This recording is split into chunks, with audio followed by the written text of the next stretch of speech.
Hello, I'm Mark Inman, producer from the Imaginarium on Planet of the Apes Last Frontier. Just recently, myself and the head of games, Gina Jackson, went to Norwich to the University of the Arts. They agreed to let us do some streaming and an interview there. They were happy to help us out because Gina is also a visiting professor there. There were supposed to be 3 videos for the visit. Unfortunately, the live stream stuff that we did for one of the chapters of Planet of the Apes went a bit wrong. The connection they had there just couldn't cope with both me trying to stream the game and the students all connected to Mixer trying to sort of view the stream and vote. We'll try and sort out a new stream in the near future. The main reason we were there was to do the interview in front of a theatre of students. The interview was with Stephen Coltart, who is the composer, and he also did the great majority of the audio design and soundscape that you hear within Planet of the Apes Last Frontier. The interview's audio only, but I've added visuals which were representative of what we talked about over the hour or so. And I've also added sort of particular pieces of music that we'll sort of segue in and out of. There's bits of music that we kind of talked over, which you'll see as we go along. What I've also done on the video is where Stephen mentions particular types of kit or particular bits of software that he uses, I've displayed it on the video, and also I've added a link where I can find them for the things that he mentions. With the non-mixed channels, I've also added the URL to the below the video pane area. So the interview's been broken into 2 parts. The first part mainly focuses on how Stephen got into games, what his background is, just conversations around what he did in the game in general. The second part, which will get broadcast at a later time, deals much more with not necessarily sort of very technical stuff, but deals with some of the technicalities of things that he did, some of the techniques he used, and also there's a bunch of questions from the audience, and also Gina chips in with a few questions. The original plan was for us to do just a direct interview with Steve without an audience. When we went in to have the interview with an audience, we had sort of Roman mics and that sort of thing. The only people who had the mics that were recording the interview were myself and Stephen, and as such, a lot of the questions from the audience members were quite quiet. So I've, where possible, I've upped the level of those questions, and there's subtitles to accompany the questions. But just be a bit wary if you are listening to it, particularly on headphones, that those levels are dramatically lower. So even though I've upped them, be prepared for the fact that the sound will increase depending on sort of whether Steve's answering a question or whether one of the students is asking a question. I'll make sure that this is marked on the subtitles, so you'll know when to sort of either up or lower the volume that you're listening from. And that's it. I'll leave you to watch and listen to the interview. Okay, bye. First of all, thanks for coming. No problem at all. Can you tell us how you got involved in music, and sort of what sort of stuff you've done up to now, and sort of how you got into game? Yeah, of course. Yeah, so I mean, my story is that I come from an actual music technology background. So I got a first class degree in that particular specialism. But whilst doing that course, it was the additional work outside of the topics that have really shaped my career. So besides doing the individual modules, I linked up with game development students there, with film students, and this is where I started to create my networks from my very first year, and some of those people I still work with. So it was very much, I knew from an early stage that that was the area that I wanted to work in. Since I've graduated, so I graduated in 2005, since then I now work across film, games and television, not just in music but sound design, and I got started with games, particularly from linking with Global Games Jam. So some of you have probably been involved in that or been aware of it. And Global Games Jam is an annual competition, and I went down to my particular region, which was in Ipswich at the time, and I went down there. I was the only audio guy, so I was quite in demand, and I sort of went in with the basically the idea that I can add value to people's projects. And with that, does anyone know about Global Games Jam actually? I should ask you. So how many of you have actually been involved in that before? Any hands? Yeah, a couple of you. It's so with that you get a very, very short time frame. So that is obviously the reality of when you work in a professional environment too. But we had a 48-hour period to create a game to a brief, and then I created the music and sound design for that. We won that particular region, and the people that I worked with on that game, we created another project called Interlight, and Interlight was then picked up as one of the best games on the Apple App Store.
that's when I started to become noticed by the developer, Martin Alltimes, who was the developer of Planet of the Apes, Last Frontier, and I worked with 4 projects with Martin previous to Planet of the Apes. So it was very much that was my interview process, I suppose, was showing that I could do what I do across multiple projects, and that is the best way of getting work.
So it really was not an overnight straight into a console game. For me, it was over a number of years, picking a particular specialism, finding a sound that I'm known for, and just getting better on every project. Hopefully, I mean that is the biggest aim. So games is the area that I work the most in now. Just going back to what you were saying about the games jam, what would you kind of come prepared with to something like that as a musician? With that, I sat in with the brief. So, as the sort of the name implies, it was a worldwide competition. Everyone had the same brief at the same time, so it was all announced around the world at that moment. For me, I wanted to come in just as a way of being able to showcase what I do in a non-linear sense. So a non-linear approach is what you normally have with video game audio scores. So a linear is something that would never change. It's a particular pathway that, for instance, if you're watching a film, it will always be the start and end time will always be exactly the same. A non-linear approach with games is when it's more randomized and there's different options and routes. And in my show reel at the time, I didn't have a huge amount of non-linear products that I could showcase to other producers and developers. So that was my biggest point, was to try and get some more content that I could push forward and help me with future work. So that was the biggest thing for me at the time. You say about the non-linear nature of making music for video games. Is there any other challenges, particularly with regards to composition for video games, and particularly around soundtrack composition, as opposed to just sort of individual sort of track composition? Yeah, so one of the exciting things, as well as a challenge, is that obviously if you are playing a game that has got lots of different options, pathways, routes, then you want to make sure that the emotional context is being portrayed by the audio. That's how you get true immersion in a project. And so one of the challenges is making sure that you're breaking that content out into lots of different stems or bespoke mini scores that can then be implemented to make sure that story is being told.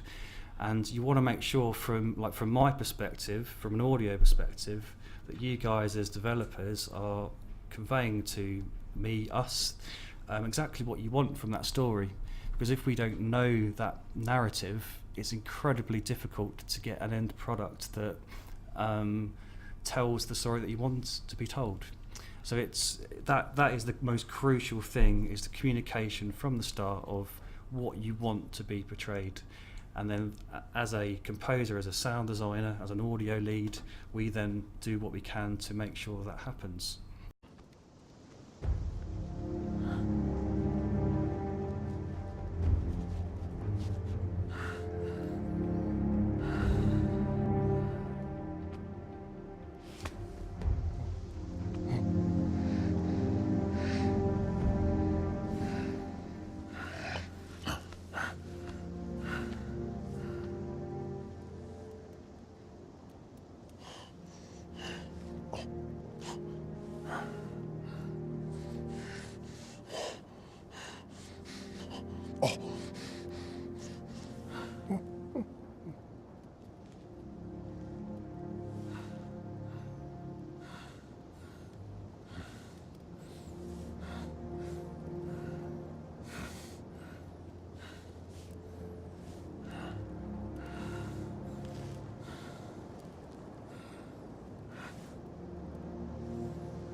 Yes.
Go, eat the tribe, feast.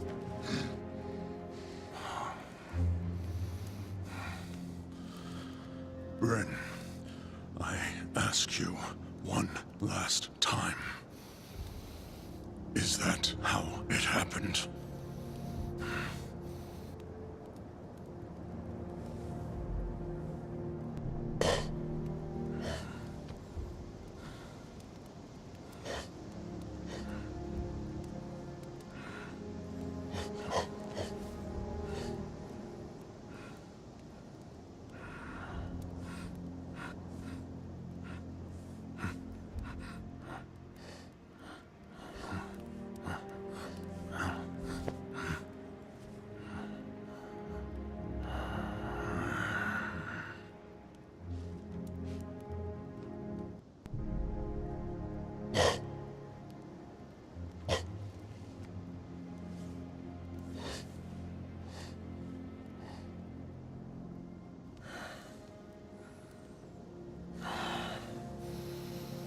Did you see humans?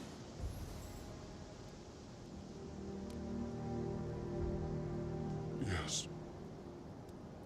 There were two.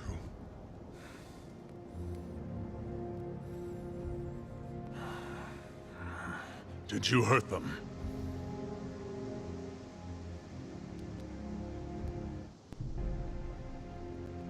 We had to kill one. The other escaped. My sons are fools. You put the tribe in danger.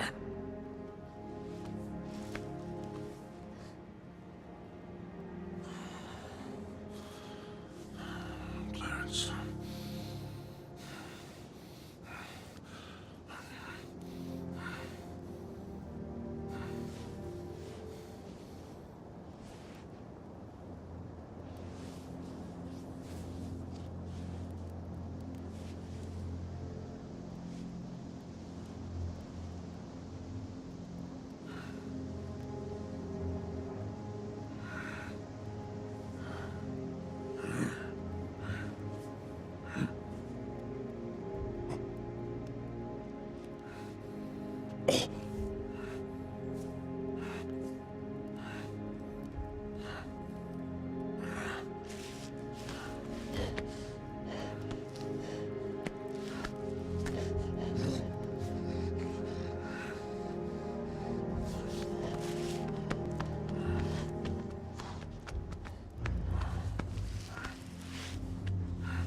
So with Planet of the Apes, first of all, how did you get involved in it, and sort of going back to again what you've just said, what was the communication process with the team?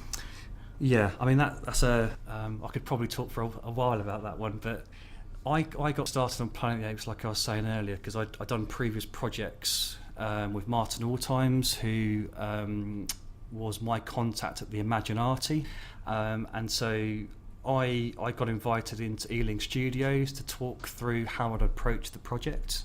So what I always do is create an audio guide. So I had a rough idea of some very early content of the game, and then I used those the text, some pictures to be able to create audio that I feel that's the direction it could go in. Now, I got that project because again I'd worked on 4 or 5 other elements with Martin, and he was pleased with what I'd done, but I didn't want to just do the same audio again. Planet of the Apes is a brand. I wanted to make sure I had a nod to the brand, but also kept my original sound that was really, really important to me. It's not a copy of the films. It's not something so different that no one would recognise it's Planet of the Apes, but it's very much a compromise between the two. I think, again, from my point of view, that was really crucial to making sure it was something that stood out. And so from the very early stages, that's, I think, where it helped me to get the gig, because I had that understanding and clear vision of what I wanted to do. And yeah, I worked across full production, and at that time there was a really, really small team. And because I was in on the project early doors, not just tagged on in the last few months when you think, hang on, I haven't got any music here, that's what made that project special from an audio perspective.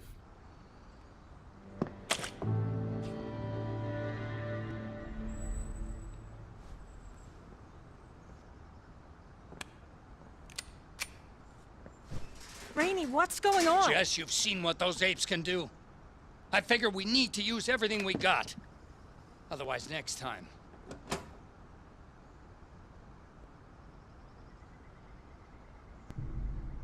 Hang on. Nobody issues these weapons unless I say. Really? You don't think we need real firepower when we go back into that forest?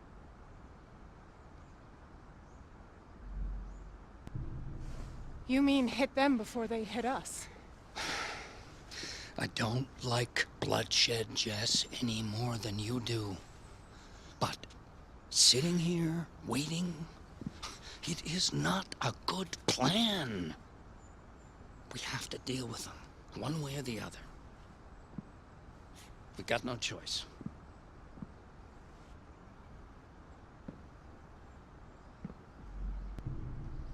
Okay.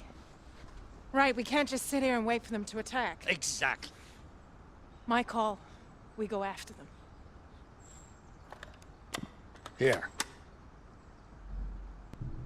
Thanks. All right. We need a plan. We gotta move on the ape camp soon, right? Agreed. And in strength, too. But we leave enough people to protect the compound.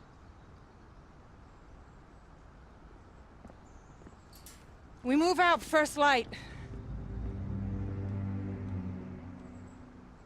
I mean, certainly, the reviews of the game have kind of borne that out. There seems to be a sort of consistent positivity towards the soundtrack.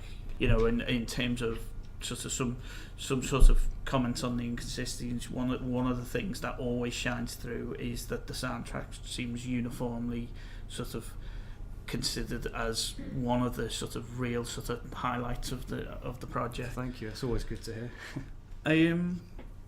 With regards to the communication with the team itself, on a day-to-day basis, what was that sort of communication? So I would say 80-90% of what I did was actually created in Norfolk here. So I've got a home studio. Whilst I went in for meetings, I I was audio lead, sound designer and composer, which was quite a unique thing at the time.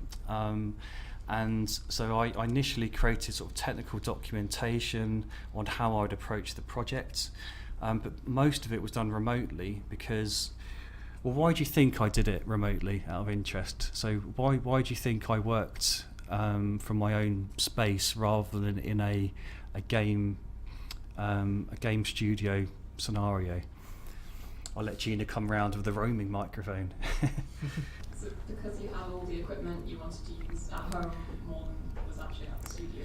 Exactly that. So it makes sense that you want a space that you feel you can be creative. You need a soundproof space. You need to, the nature of the sort of things that we're doing, it would have been very difficult to have done that in that space. And so a lot of it was done remotely, and most composers, sound designers will do exactly the same thing because you've got your own setup that A, you're comfortable with, but B, it just works because it's set up for that purpose. And so I would have initially I was the only audio person on the project. Later into the project we had a head of audio that came in, and he was my contact between my studio and the Imaginati, and that was sort of the back and forth communication link. But if you didn't have that communication, it's very easy to get lost in a project of this size because lots of people involved, lots of tight deadlines, and you all need to work to a common goal to make sure that you get that quality product end result for the final release. So with that communication with the developer, how much of it was purely yes, we're fine with this? How much of it was useful sort of feedback or work that you'd done in terms of creatively they were kind of input to it, or what was it just purely yes, this is exactly what we want, ticking a box type of thing? I kind of had free reign, so we had things called vertical slices to start with. What do I mean by a vertical slice? Is it perhaps a sort of general gist of what you're meant to be working on, what it's meant to sort of feel like? Yes, yeah, in a way. So early doors, I was provided with vertical slice footage, which is linear, so it was almost like a cinematic cutscene of gameplay. And from there, I then created how I'd approach sound design, how I'd approach music. And so the studio knew, again, in a bit more detail, how I'd go across the entire production. So that was where I got a lot of feedback at the beginning. And that's something I'd definitely advise all of you to do, because that's a really good way of being able to exchange ideas. From that, I then did have a lot of scope to create particularly the ambiences and the sound design, as well as the music. And music actually came a little bit later on, because that is far more reliant on timings. So Planet of the Apes worked almost like a film score, where I composed bespoke music tracks for each option, each choice. I didn't use any loops in the actual game. It was all bespoke scored. And that was a decision we made at the beginning as well, because I wanted this to be as close to a blockbuster film as we could get. You don't have loops in films, and then I could make sure that, again, the music followed the storyline. That was quite a big undertaking, and I couldn't really get into the detail I wanted until we'd had picture lock. And picture lock is when you have animation that is then set to a particular time frame. So I know that if I write a particular piece of music, that animation is always going to be that same time. If I did the music too early, then you could come up with templates and ideas and themes, which I did, but it couldn't really be implemented fully at that point because the animation could change, and then that completely then has an effect on where the music is. Because if I cue it to build up to a particular big moment for a scene that then changes, that timing is all completely off, and the music's off, which then changes the overall mood of that clip. So that's why we kind of had to work clever with workflow to get the content in that we needed to.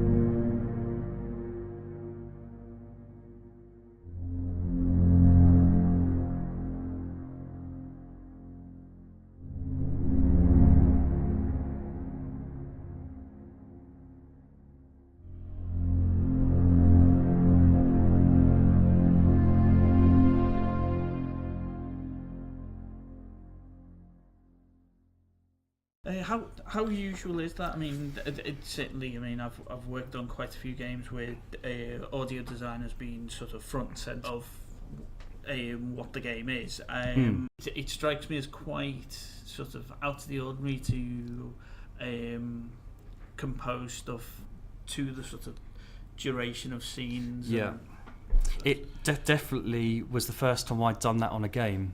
So all my previous games, and this is across Unity and Unreal projects, that I used middleware, so things like fmod and Wise. Other elements, we created our own audio systems, but a lot of that was loop based, and I didn't write bespoke themes unless it was for a cinematic. With Planet of the Apes, that was completely reversed, because the vast majority of, apart from menus and credits and things, it was treated as like a cinematic-based project, and so the music we could work in a more filmic way.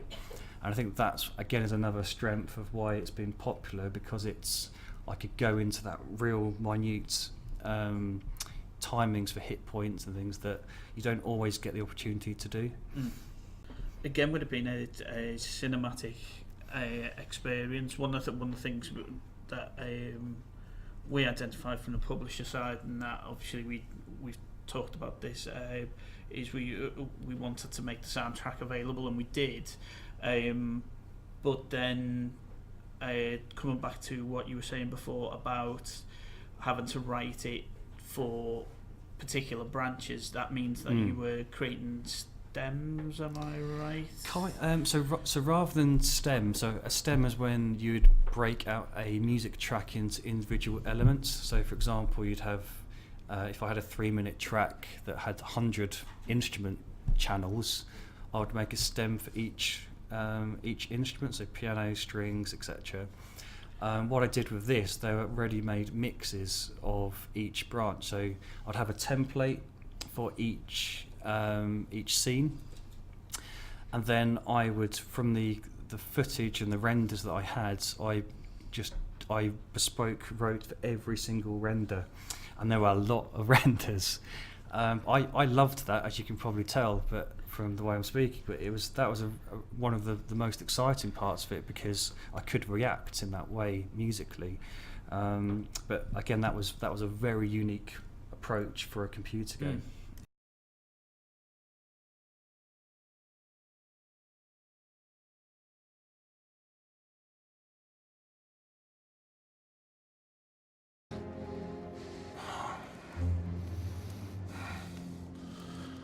Bryn, I ask you one last time.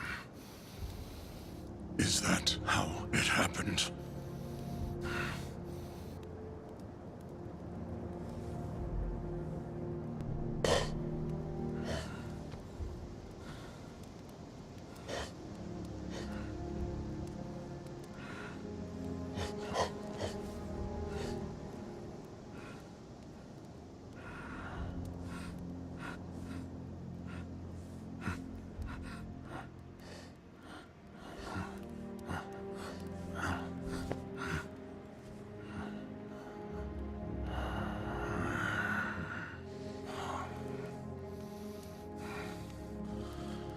Bryn, I ask you one last time. Is that how it happened?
Did you see humans?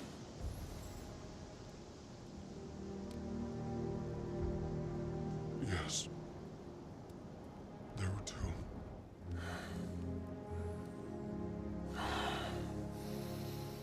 Did you see humans?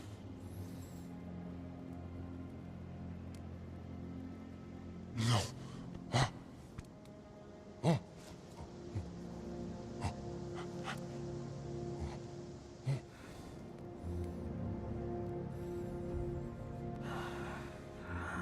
Did you hurt them?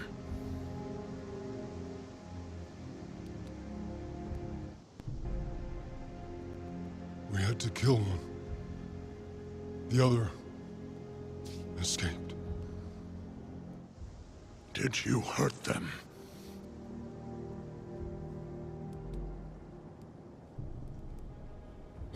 No.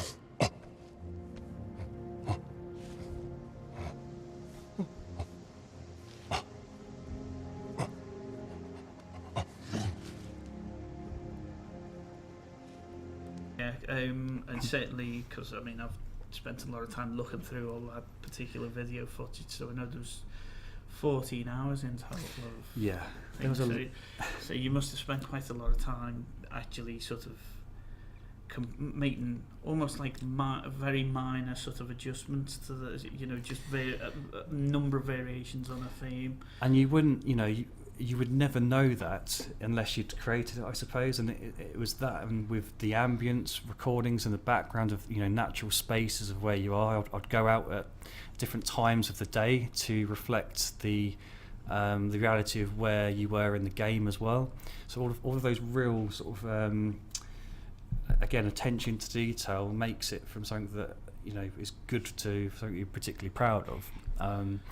And my hours that I worked on that, usually in a game you have crunch points which come later on a project. With this, I think the crunch was for 2 years. And I was doing 12-hour days easily through most of that. But I loved it, so it didn't feel like work. And that, again, I think that's reflected in the end result too.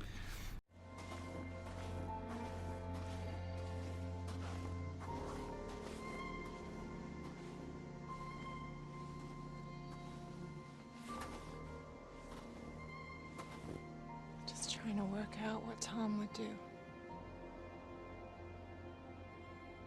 But I don't hear him.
As I say, we did release it as a soundtrack, and it's interesting to see, or rather to hear the difference between what you've heard in the game, especially for someone who's played it so many times.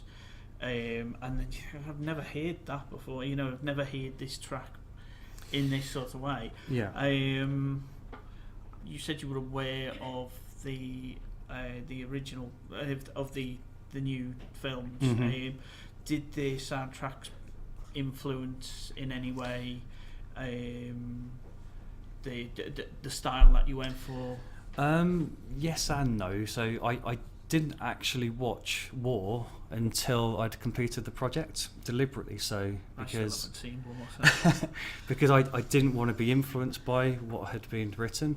Again, I wanted to go my own way, but the game is set between the two films, so I'm a massive fan of Planet of the Apes anyway, so I had a really good idea of what the brand is. So I knew that I needed the big epic drums and particular themes that are in there, but that's quite sparse. The Planet of the Apes: Last Frontier, there's not a huge amount of battle sequences, and there's elements when they're in the caves, and you want to get the characters across, I suppose.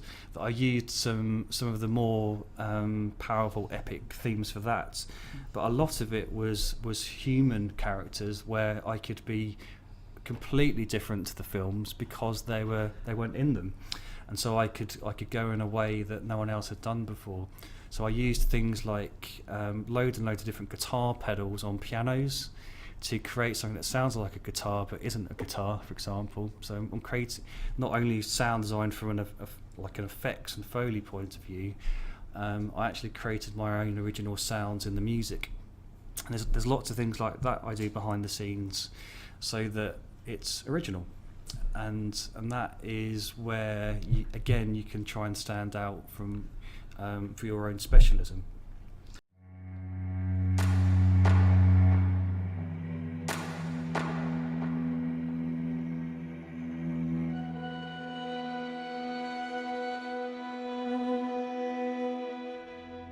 So that's it for the first part of this interview with Stephen Coltart. I hope you enjoyed it. Next part will be going up in a few days' time. It'll cover more sort of focus on the audio design rather than the music side of things, and also there'll be some questions from people in the audience. I'd say that'll be going up in the next few days. I hope you'll tune in for that when it goes up.